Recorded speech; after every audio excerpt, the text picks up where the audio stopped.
বিসমিল্লাহির রহমানির রহিম। আসসালামু আলাইকুম এভরিওয়ান, সবাই কেমন আছেন? আমি ভালো আছি। আজকে খুব সহজভাবে ফ্রাইড রাইসের একটা রেসিপি দেখাবো, অনেক সহজ। তো এটার জন্য আমি পোলাও চাল ভিজিয়ে রেখেছি আধা ঘন্টা মতো। আর এখানে আছে আপনার বরবটি কুচি করে কেটে রেখেছি, আর এখানে হচ্ছে গাজর কুচি করে কেটে রেখেছি, এখানে হচ্ছে বাঁধাকপি। সবগুলো সবজি এক এক করে কেটে নিলাম। তারপরে এখানে আছে চিকেন, ছোটো ছোটো করে কেটে নিয়েছি। এখানে হাড্ডি দেওয়া যাবে না, শুধু মাংসটা দিতে হবে। হাড্ডি দিলে ভালো লাগবে না বা হবে না। এটা তো ফ্রাইড রাইসের তো আপনার আদা কাঁচা থাকে সবজিটা, তাই এখানে শুধু মাংসটা নিতে হবে। এখানে আছে পেঁয়াজ কুচি, কাঁচামরিচ আছে, আর হচ্ছে আপনার রসুন আছে। এগুলো সব কুচি করে কেটে নিয়েছি। ফ্রাইড রাইসে হচ্ছে ডিমটা ভেঙে দেয় সবজির সাথে, তো আমি ভেঙে দিব না, আমি পুরোই রাখবো।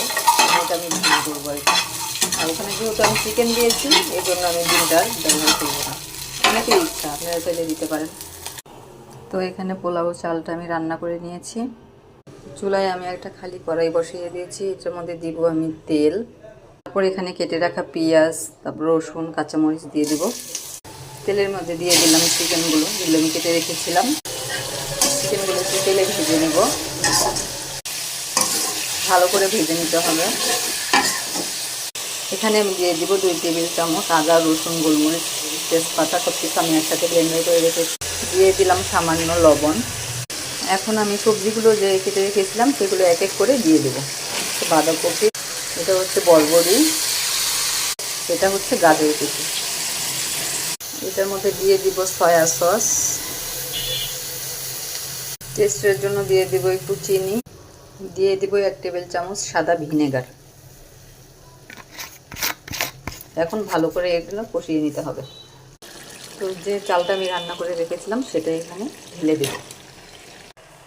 কিছুক্ষণ নাড়াচাড়া করে নেব।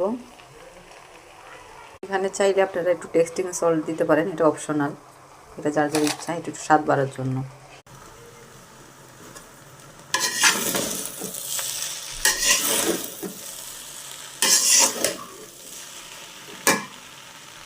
তো তৈরি হয়ে গেল আমাদের ফ্রাইড রাইস।